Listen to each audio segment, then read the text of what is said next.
welcome everybody. Getting bigger. Yeah, I hear you guys are too.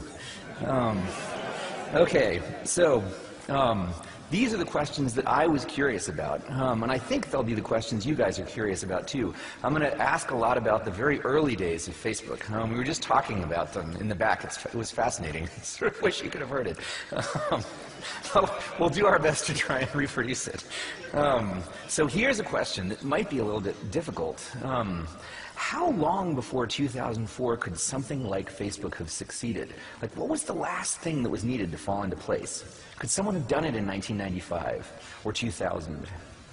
Yeah, no, it's an interesting question.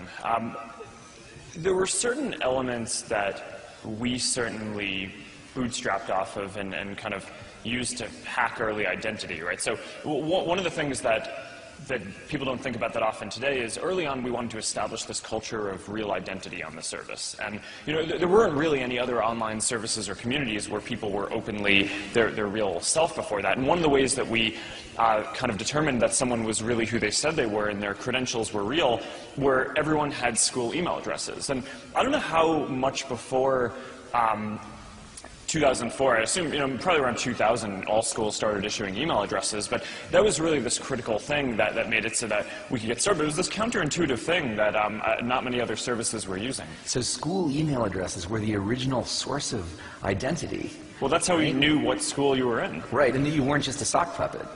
Because you can't just get the school to keep creating new email addresses. Yeah. So it made it so that people couldn't sign up for fake accounts, right? Because people typically only have one school account. So being able to bootstrap off of that was this really nice early thing that helped us establish this culture of real identity. And then once we got to a few million people or 10 million people where that culture was established, it was able to bootstrap into something that was much bigger that kept most of that culture, even though now, obviously, most people in the world don't have emails that are issued by some institution that vouches for their identity. Now people log in through Facebook. Now you're the source of identity. Well, it comes around. Yeah.